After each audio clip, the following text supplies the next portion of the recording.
जय श्री कृष्ण। श्रीमद् भगवद गीता अध्याय 4। इस अध्याय का नाम दिव्य ज्ञान है और यह अत्यंत महत्वपूर्ण है क्योंकि इसमें भगवान श्री कृष्ण ने अर्जुन को ज्ञान, कर्म और योग के संबंध में गहरे तत्वों को समझाया। इस अध्याय में भगवान श्री कृष्ण ने यह बताया कि दिव्य ज्ञान का संप्रदाय समय समय पर अवतार लेकर संसार में आता है और यह ज्ञान साधकों को आत्मज्ञान की ओर मार्गदर्शन करता है। भगवान श्री कृष्ण ने अर्जुन को कर्म, ज्ञान और भक्ति का संयोग बताते हुए यह स्पष्ट किया कि मोक्ष की प्राप्ति के लिए ज्ञान की आवश्यकता है। यह ज्ञान हमें न केवल बाहरी संसार के कर्मों से मुक्त करता है, बल्कि आत्मा के वास्तविक रूप को भी उजागर करता है। दिव्य ज्ञान से ही जीवन का उद्देश्य स्पष्ट होता है और आत्मा परमात्मा के साथ एक हो जाती है। श्री भगवान उवाच इमं विवस्वते योगम प्रोक्तवानहं व्ययम् विवस्वान् मनवे प्राह मनुरिक्ष्वाकवे ब्रवीत। भगवान श्री कृष्ण ने कहा, मैंने इस अमर योग विद्या का उपदेश सबसे पहले सूर्यदेव विवस्वान को दिया। विवस्वान ने इसे मनु को सिखाया, जो मानव जाति के आदि पुरुष और पहले राजा माने जाते हैं। मनु ने इस विद्या को इक्ष्वाकु को प्रदान किया, जो सूर्यवंश के महान राजा थे। इस प्रकार यह ज्ञान गुरु शिष्य परंपरा के माध्यम से पीढ़ी दर पीढ़ी आगे बढ़ता गया। हालांकि समय के साथ यह विद्या लुप्त हो गई, इसलिए श्री कृष्ण ने अर्जुन को इसे पुनः सिखाने का संकल्प लिया ताकि धर्म और योग का यह शाश्वत ज्ञान फिर से स्थापित हो सके। भगवान श्री कृष्ण ने कहा, मैंने इस अमर योग विद्या का उपदेश सबसे पहले सूर्यदेव व्यवस्वान को दिया। एवं परंपरा प्राप्तमिमं राजर्षयो विदु इस काले नेह महता योगो नष्टः परंतप। भगवान श्री कृष्ण ने अर्जुन से कहा कि यह परम योग विज्ञान गुरु शिष्य परंपरा द्वारा प्राप्त किया गया था। प्रारंभ में राजर्षियों ने इसी विधि से इसे समझा और अपने जीवन में इसका पालन किया।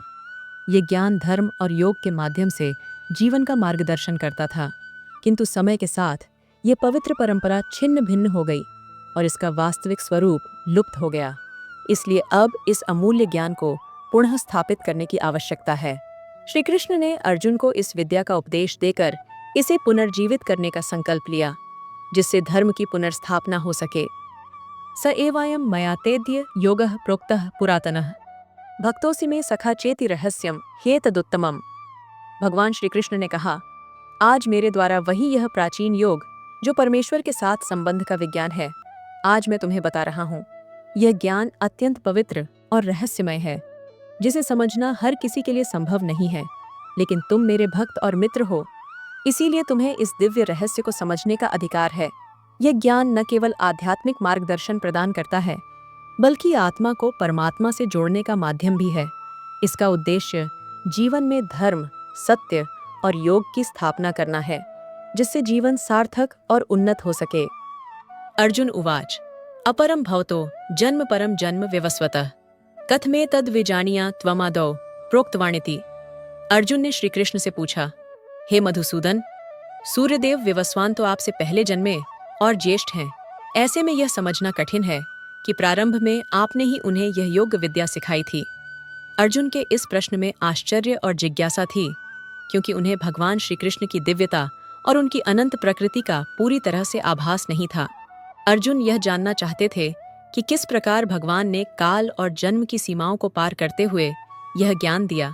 उनका प्रश्न भगवान की लीलाओं और उनके समयातीत स्वरूप को समझने का प्रयास था।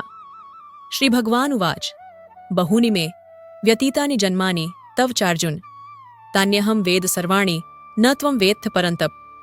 भगवान श्री कृष्ण ने कहा, हे अर्जुन, तुम्हारे और मेरे अनगिनत जन्म हो चुके हैं।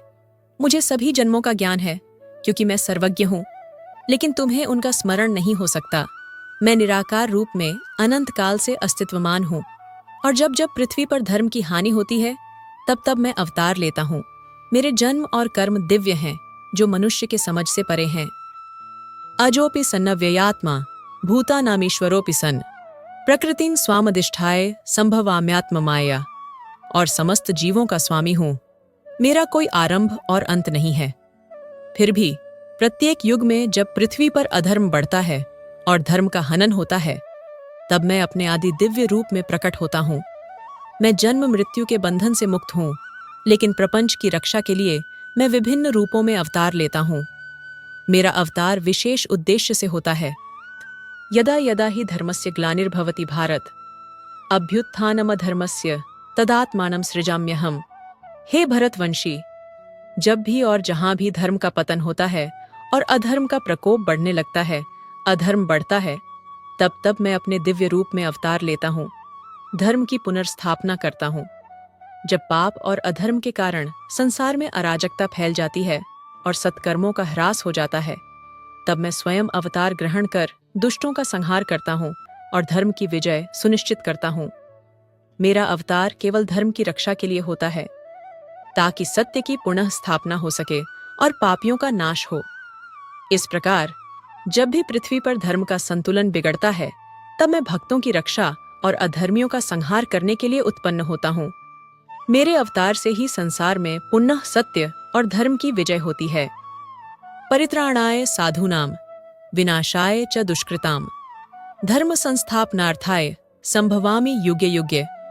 भक्तों का उद्धार करने, दुष्टों का विनाश करने और धर्म की पुनः स्थापना करने के लिए मैं हर युग में प्रकट होता हूँ। जब जब पृथ्वी पर अधर्म बढ़ता है और धर्म का पतन होता है, तब मैं साकार रूप में अवतार लेकर संसार में आता हूँ। मेरा उद्देश्य है कि मैं पापियों का नाश करूं और धर्म के अनुसरण करने वाले भक्तों की रक्षा करूं। मैं अपने दिव्य रूप में आकर संसार में संतुलन स्थापित करता हूं और सत्य, न्याय और धर्म की पुनः स्थापना करता हूं। इस प्रकार हर युग में जब भी आवश्यकता होती है, मैं अपने भक्तों की रक्षा करने और अधर्म को नष्ट करने के लिए प्रकट होता हूँ। जन्म कर्म च मे दिव्यमेवं यो वेत्ति तत्वतः त्यक्त्वा देहम पुनर्जन्म नैति मामेति सोर्जुन। हे अर्जुन, जो मेरे आविर्भाव और कर्मों की दिव्य प्रकृति को यथार्थ रूप से समझता है, वह इस नश्वर शरीर को त्यागने के पश्चात पुनः इस भौतिक संसार में जन्म नहीं लेता।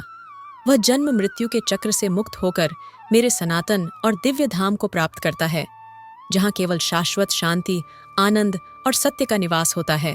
ऐसा व्यक्ति मेरे परम स्वरूप को जानकर सदा के लिए मुझ में ही लीन हो जाता है। वीतराग भयक्रोधा मनमया मामुपाश्रिता बहवो ज्ञान तपसा पूता मद्भावमागता।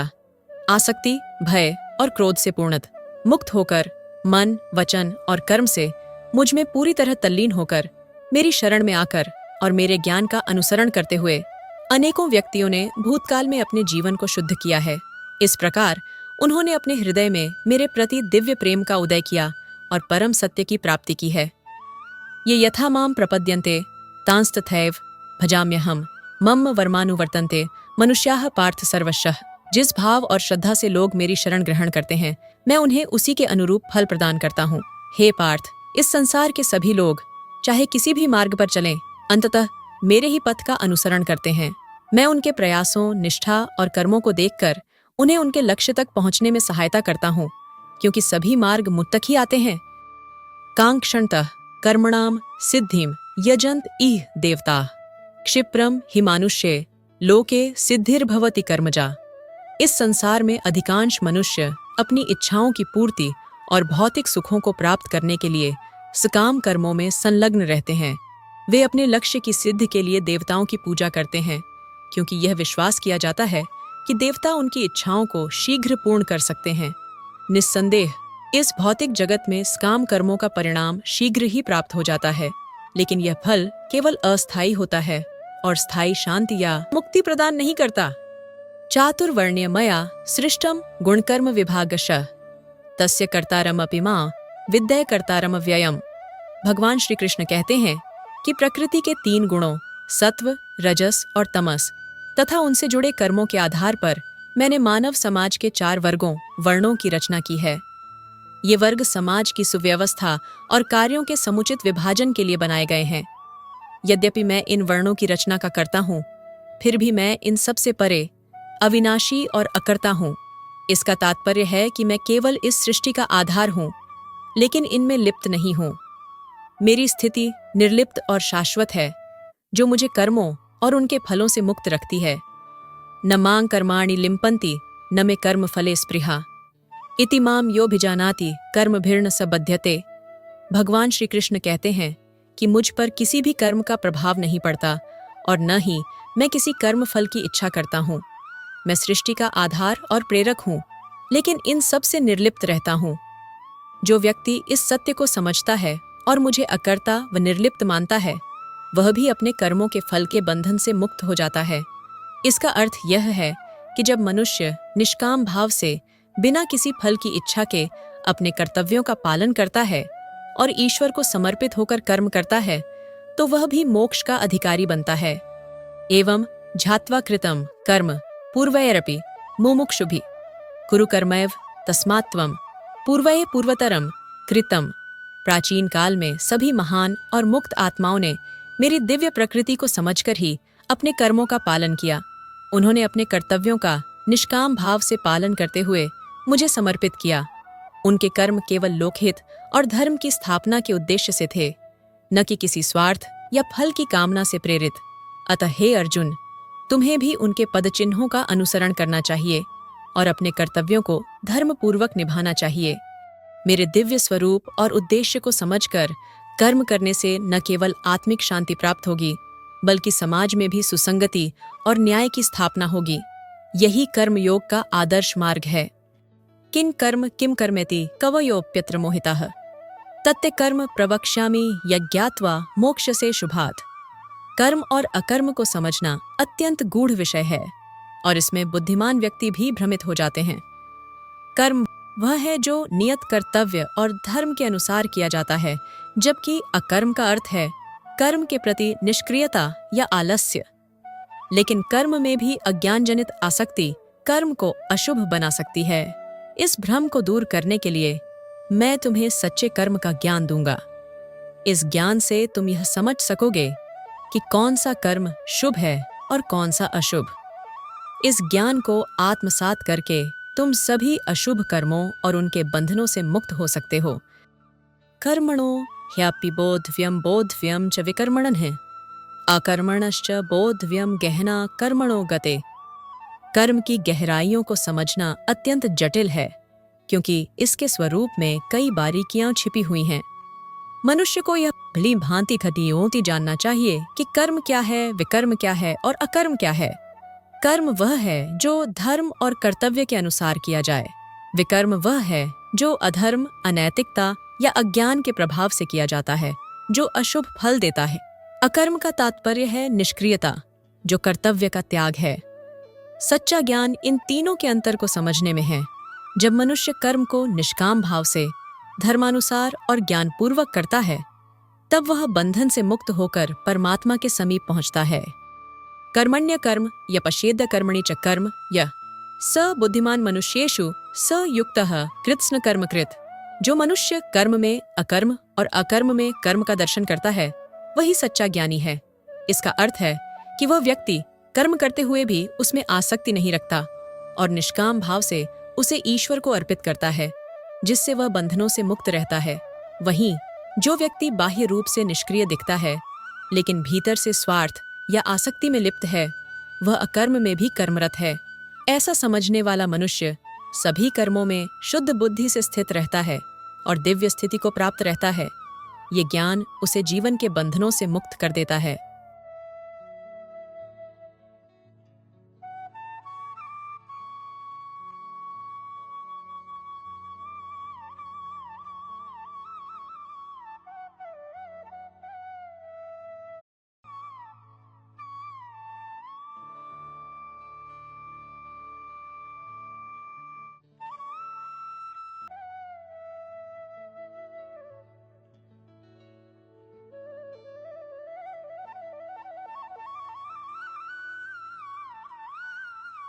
त्यक्त्वा कर्मफलासंग नित्य तृप्तो निराश्रयः कर्मण्यभिप्रवृत्तो पि नैव किंचित करोति स। जो व्यक्ति अपने कर्मों के फलों की आसक्ति का पूरी तरह से त्याग कर देता है, वह सच्चे अर्थों में संतुष्ट और स्वतंत्र होता है।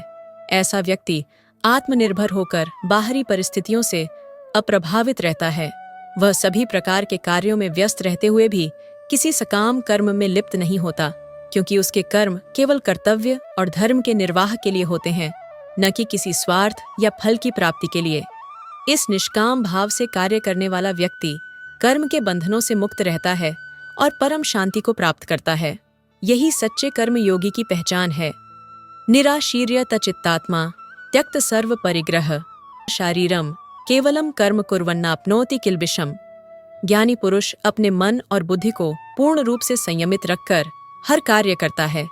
वह किसी भी प्रकार की आसक्ति, स्वार्थ या फल की कामना से मुक्त होता है।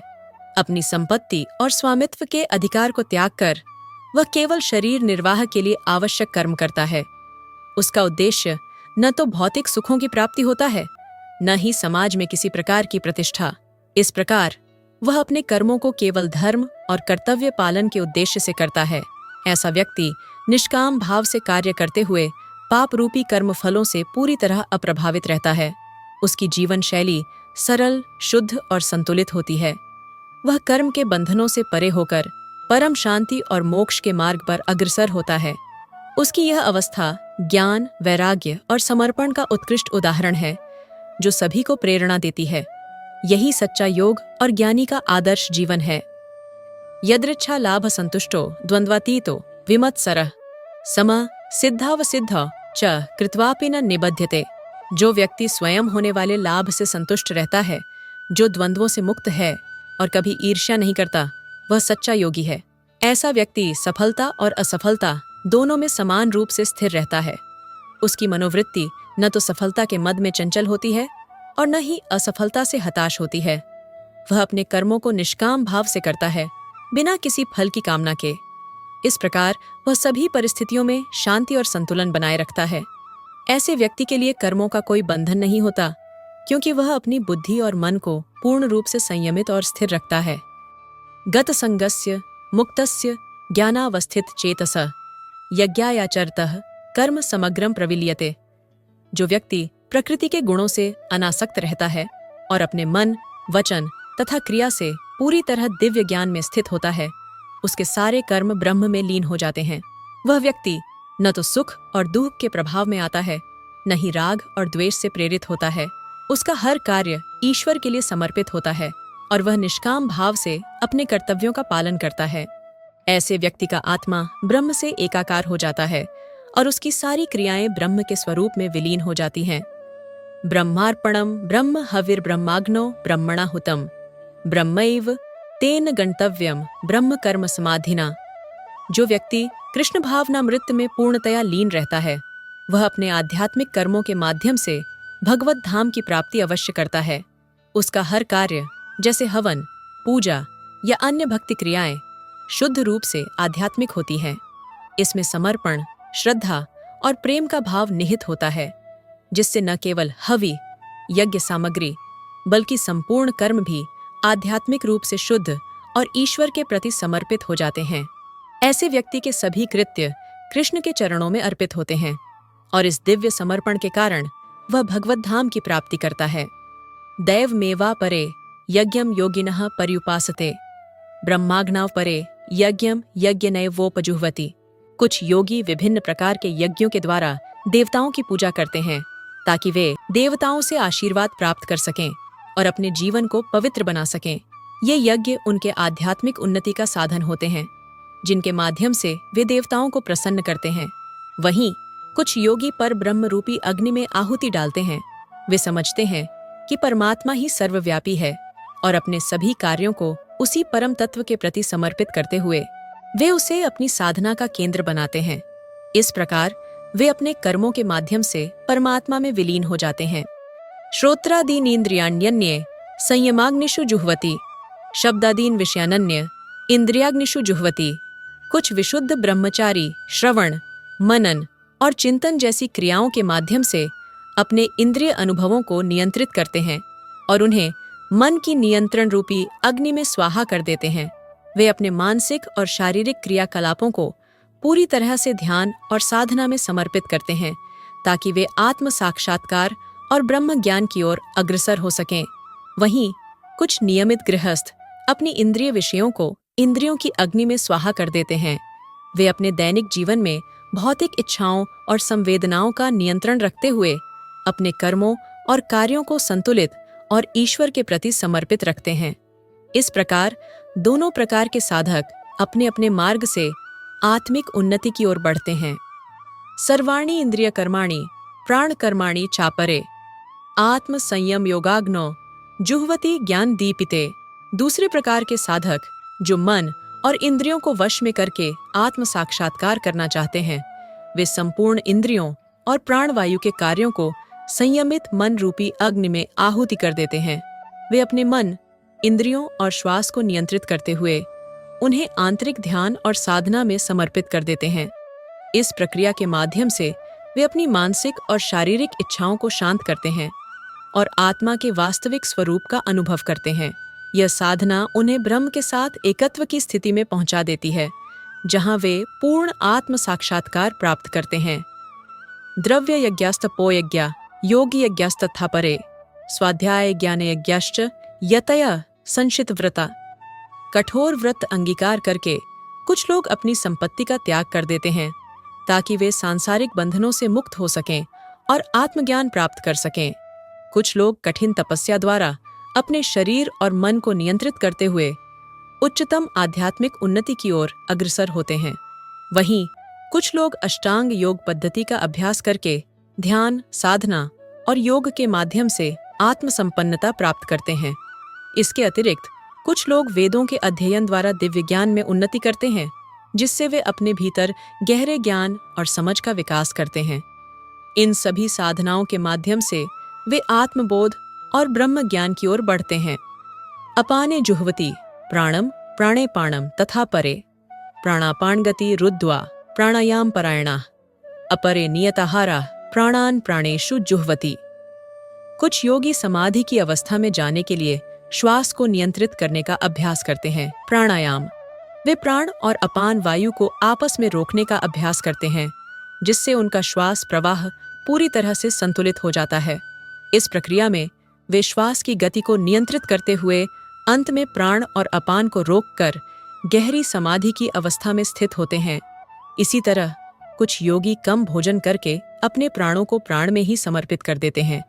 वे शरीर की आवश्यकता से कम आहार लेते हुए अपनी ऊर्जा का सही उपयोग करते हैं, ताकि उनके प्राणों की शक्ति केवल साधना और ध्यान में लग सके। इस प्रकार वे शारीरिक और मानसिक नियंत्रण के माध्यम से आत्मिक उन्नति प्राप्त करते हैं। इन साधनाओं के जरिए वे आत्मा की वास्तविकता को समझते हैं और परम सत्य के समीप पहुंचते हैं। इन सभी क्रियाओं से योगी अपने शरीर और मस्तिष्क को शुद्ध करके उच्चतम आध्यात्मिक अवस्था में प्रवेश करते हैं। सर्वे प्येते यज्ञविदो यज्ञक्षपितकल्मषा यज्ञ शिष्टामृत भुज्जो यान्ति ब्रह्म सनातनम। यज्ञों का वास्तविक अर्थ जानने वाले व्यक्ति अपने पाप कर्मों से मुक्त हो जाते हैं। यज्ञ का रहस्य समझने से उनके जीवन में आध्यात्मिक शुद्धता और शांति का संचार होता है। यज्ञ के फलस्वरूप जो अमृत प्राप्त होता है, वह उन्हें दिव्यता का अनुभव कराता है और उनकी आत्मा को परमात्मा से जोड़ता है। इस अमृत को छककर वे सांसारिक बंधनों से मुक्त होकर आध्यात्मिक ऊंचाइयों की ओर बढ़ते हैं।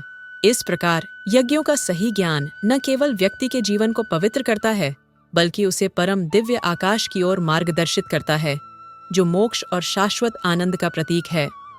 नायम लोकोस्त्ययज्ञस्य कुतोन्यः कुरु सत्तम। हे कुरुश्रेष्ठ, यज्ञ मानव जीवन का आधार है, क्योंकि इसके बिना न तो इस लोक में सुख शांति संभव है और न ही परलोक में। यज्ञ केवल अग्नि में आहुति देना नहीं, बल्कि कर्तव्यों, सेवा और आत्म संयम से परिपूर्ण जीवन जीने का प्रतीक है। यदि मनुष्य यज्ञ के सिद्धांतों का पालन नहीं करता, तो वह न इस जीवन में शांति और संतोष प्राप्त कर सकता है, न ही अगले जन्म में। यज्ञ से ही प्रकृति और समाज का संतुलन बना रहता है। अतः यज्ञ रहित जीवन अशांत, असंतुलित और अर्थहीन हो जाता है। एवं बहुविधा यज्ञा वित्तता ब्राह्मणों मुख्य कर्मजान विद्धि तान सर्वाणेवं ज्ञात्वा विमोक्ष्यसे। वेदों में वर्णित विभिन्न प्रकार के यज्ञ मानव जीवन को शुद्ध और उन्नत बनाने के साधन हैं। ये यज्ञ अलग अलग प्रकार के कर्मों से उत्पन्न होते हैं और जीवन के हर पहलू में दिव्यता का संचार करते हैं। प्रत्येक यज्ञ का एक विशेष उद्देश्य और महत्व है, जो आत्मशुद्धि, कर्तव्य पालन और समाज कल्याण से जुड़ा होता है। इन यज्ञों के गहन ज्ञान और उनके सही अनुपालन से मनुष्य अपने भीतर छिपे अज्ञान और बंधनों से मुक्त हो सकता है। श्रेयांद्र व्यमयाद यज्ञाच ज्ञाने यज्ञः परंतप सर्वकर्माखिलं पार्थ ज्ञाने परिसमाप्यते। हे परंतप, द्रव्य यज्ञ जो भौतिक वस्तुओं की आहुति पर आधारित है, उससे ज्ञान यज्ञ श्रेष्ठ है। ज्ञान यज्ञ का उद्देश्य आत्मा और परमात्मा के सत्य को समझना और उसे जीवन में धारण करना है। हे पार्थ, भौतिक यज्ञ सीमित फल देते हैं, जबकि ज्ञान यज्ञ आत्मा को शुद्ध करता है और स्थायी मोक्ष का मार्ग दिखाता है। अंततः सभी कर्मयज्ञ, चाहे वे किसी भी रूप में हों, दिव्य ज्ञान में ही समाप्त होते हैं। यह ज्ञान ही मानव जीवन का परम लक्ष्य है, जो अज्ञान के अंधकार को दूर कर जीवन को प्रकाशमय और अर्थपूर्ण बनाता है। तद्विद्धि प्रणिपातेन परिप्रश्नेन सेवया उपदेक्ष्यन्ति ते ज्ञानम ज्ञानिनस्तत्त्वदर्शिनः। तुम्हें सत्य की प्राप्ति के लिए किसी ज्ञानी गुरु के पास जाना चाहिए। गुरु ही वह मार्गदर्शक हैं जो सत्य के गूढ़ रहस्यों को समझने में सहायता कर सकते हैं। उनके पास विनम्रता और जिज्ञासा के साथ जाओ, उनसे प्रश्न करो और उनकी सेवा में अपने समर्पण को प्रकट करो। गुरु के प्रति आदर और सेवा भाव से तुम उनके हृदय को जीत सकते हो, जिससे वे अपनी अनुभूतियों और ज्ञान को तुम्हारे साथ साझा करेंगे। यज्ञात्वा न पुनर्मोहमेवं यास्यसि पांडव येन भूतान्य शेषेण द्रक्ष्यस्यात्मन्यथो मयि। स्वरूप सिद्ध गुरु से वास्तविक ज्ञान प्राप्त करने के बाद तुम कभी भी मोह या अज्ञान के बंधनों में नहीं फंसोगे। ये ज्ञान तुम्हारी दृष्टि को दिव्यता से भर देगा, जिससे तुम स्पष्ट देख सकोगे कि सभी जीव परमात्मा के अंश हैं और मुझसे अभिन्न हैं। इस अनुभव से तुम्हारे हृदय में एकता, करुणा और प्रेम का भाव जागृत होगा। यह ज्ञान तुम्हें संसार के भ्रामक बंधनों से मुक्त कर स्थायी शांति और आत्मसंतोष प्रदान करेगा। ऐसा दिव्य ज्ञान ही तुम्हारे जीवन को परम उद्देश्य की ओर ले जाता है। अपि चेदसि पापेभ्यः सर्वेभ्यः पापकृत्तमः सर्वं ज्ञानप्लवेनैव वृजिणं संतरिष्यसि। यदि तुम स्वयं को सभी पापियों में सबसे अधिक पापी मानो, तब भी तुम दिव्य ज्ञान की शक्ति से दुखों के महासागर को पार कर सकते हो। यह दिव्य ज्ञान एक अद्भुत नौका के समान है, जो तुम्हें पाप और अज्ञान के बंधनों से मुक्त कर आत्मिक शांति और मोक्ष की ओर ले जाता है। ज्ञान की यह शक्ति इतनी महान है कि यह सबसे गहरे अंधकार को भी प्रकाश में बदल सकती है। इसलिए अपने भूतकाल से विचलित हुए बिना ज्ञान के मार्ग पर दृढ़ रहो, क्योंकि यही तुम्हें पूर्ण मुक्ति और आनंद प्रदान करेगा। यथैधांसि समिद्धोऽग्निर्भस्मसात् कृते अर्जुन ज्ञानाग्निः सर्वकर्माणि भस्मसात् कृते। तथा जैसे प्रज्वलित अग्नि ईंधन को पूर्णतः भस्म कर देती है, वैसे ही हे अर्जुन, ज्ञान रूपी अग्नि भौतिक कर्मों के समस्त फलों और उनके बंधनों को जला डालती है। यह दिव्य ज्ञान इतनी शक्ति रखता है कि यह कर्मों के प्रभाव से उत्पन्न सभी पाप, अज्ञान और मोह को समाप्त कर देता है। ज्ञान की यह अग्नि मनुष्य को पवित्र बनाकर उसे सत्य, शांति और मुक्ति के मार्ग पर ले जाती है। न हि ज्ञानेन सदृशं पवित्रमिह विद्यते तत्स्वयं योग संसिद्धः कालेनात्मनि विन्दति। इस संसार में दिव्य ज्ञान के समान कुछ भी उदात्त तथा शुद्ध नहीं है। यह ज्ञान योग और साधना का परिपक्व फल है, जो व्यक्ति को आत्मा और परमात्मा की वास्तविकता से जोड़ता है। जो व्यक्ति भक्ति और साधना में सिद्धि प्राप्त करता है, वह अपने भीतर इस ज्ञान का अनुभव करता है। यह ज्ञान उसके हृदय में एक प्रकाश के रूप में प्रकट होता है, जो उसे सत्य, शांति और आनंद की ओर ले जाता है। दिव्य ज्ञान आत्मा को शुद्ध कर उसे सांसारिक बंधनों से मुक्त करता है। इसे प्राप्त करने के लिए भक्ति, साधना और समर्पित हृदय आवश्यक है। यह जीवन का परम उद्देश्य और आत्मा का परम आनंद है। श्रद्धावान लभते ज्ञानम तत्पर संयतेन्द्रियः ज्ञानम लब्ध्वा पराम शांतिमचिरेणाधिगच्छति। जो व्यक्ति श्रद्धा के साथ दिव्य ज्ञान में समर्पित है और जिसने अपनी इंद्रियों को वश में कर लिया है, वही इस ज्ञान को प्राप्त करने का अधिकारी होता है। ऐसी साधना और संयम के साथ जब वह इस ज्ञान को प्राप्त करता है, तो वह तुरंत ही अपने भीतर आध्यात्मिक शांति का अनुभव करता है। इंद्रियों को नियंत्रित करना और श्रद्धा से ज्ञान की साधना करना आत्मज्ञान के मार्ग पर चलने वाले साधक के लिए अनिवार्य है। दिव्य ज्ञान व्यक्ति के भीतर अज्ञान और मोह को समाप्त कर उसे उसके वास्तविक स्वरूप का बोध कराता है। इस प्रकार श्रद्धा और संयम के माध्यम से दिव्य ज्ञान व्यक्ति को जीवन के उच्चतम उद्देश्य तक पहुंचाता है। अज्ञश्चा श्रद्धानश्च संशयात्मा विनश्यति नायम लोकोस्ति न परो न सुखम संशयात्मनः। जो व्यक्ति शास्त्रों में संदेह करते हैं और श्रद्धा विहीन होते हैं, वे भगवत भावनामृत नहीं प्राप्त कर पाते। शास्त्रों के प्रति अविश्वास और संदेह के कारण उनका मन स्थिर नहीं रहता, जिससे वे आत्मज्ञान की प्राप्ति में असमर्थ होते हैं। ऐसे व्यक्ति अपने जीवन में मानसिक द्वंद्व और भ्रम के शिकार रहते हैं। न तो इस संसार में उनका कोई वास्तविक सुख होता है और न ही वे परलोक में सुखी हो सकते हैं। शास्त्रों में श्रद्धा रखने वाला व्यक्ति भगवान की उपासना में तत्पर रहता है और जीवन को संतुलित और सफल बनाता है। अतः संदेह और अविश्वास से दूर रहकर शास्त्रों में निहित सत्य को स्वीकार करना अत्यंत आवश्यक है। योग संन्यस्त कर्माणम ज्ञान संच्छिन्न संशयम आत्मवंतम न कर्माणि निबध्नन्ति धनंजय। जो व्यक्ति अपने कर्म फलों का परित्याग करते हुए भक्ति करता है और जिसके संशय दिव्य ज्ञान द्वारा विनष्ट हो चुके होते हैं, वही वास्तव में आत्मपरायण है। हे धनंजय, वह कर्मों के बंधन से नहीं बंधता। ऐसे व्यक्ति का मन केवल भगवान में स्थित रहता है और वह अपने कार्यों को केवल सेवा के रूप में करता है, न कि अपने व्यक्तिगत लाभ के लिए। इस प्रकार उसकी आत्मा शुद्ध हो जाती है। तस्मादज्ञान संभूतम हृत्स्थम ज्ञानासिनात्मनः चित्त्वैणम संशयम योगमातिष्ठोत्तिष्ठ भारत। अतएव तुम्हारे हृदय में जो अज्ञान के कारण संशय उत्पन्न हुए हैं, उन्हें ज्ञान रूपी शस्त्र से काट डालो। हे भारत, तुम अपने मन को योग के द्वारा दृढ़ और समन्वित करके खड़े हो जाओ और निर्भीक होकर युद्ध करो। जब तुम्हारे भीतर संदेह और भ्रम समाप्त हो जाए तो तुम्हें सही मार्ग पर चलने की शक्ति प्राप्त होगी। इस ज्ञान से तुम्हारा आत्मबल जागृत होगा और तुम किसी भी संकट का सामना पूरी निष्ठा और साहस से कर सकोगे। इस प्रकार तुम्हारा योग, एकाग्रता और भक्ति तुम्हें विजय की ओर ले जाएंगे। इस प्रकार श्रीमद् भगवद गीता के 4th अध्याय दिव्य ज्ञान का भक्ति वेदांत तात्पर्य पूर्ण हुआ। भगवान श्री कृष्ण ने अर्जुन को यह समझाया कि केवल ज्ञान से ही संसार में दुखों से मुक्ति मिल सकती है। यह ज्ञान आत्मा और शरीर के भेद को स्पष्ट करता है और व्यक्ति को उसके वास्तविक स्वरूप से परिचित कराता है। इसके माध्यम से व्यक्ति यह समझ पाता है कि वह न तो जन्म लेता है और न ही मरता है, वह तो केवल परमात्मा का अंश है। इस दिव्य ज्ञान को प्राप्त करने के लिए भगवान ने अर्जुन को अपनी दिव्य शक्ति से उपदेश दिया और बताया कि यह ज्ञान केवल उन लोगों को प्राप्त होता है जो सच्चे मन से गुरु के पास जाते हैं और उनके आदेशों का पालन करते हैं। यह अध्याय हमें यह सिखाता है कि केवल शारीरिक कार्य ही नहीं, बल्कि मानसिक और आत्मिक कार्य भी हमारे जीवन का हिस्सा है और हमें उन्हें ईश्वर की इच्छा के अनुरूप करना चाहिए। जय श्री कृष्ण।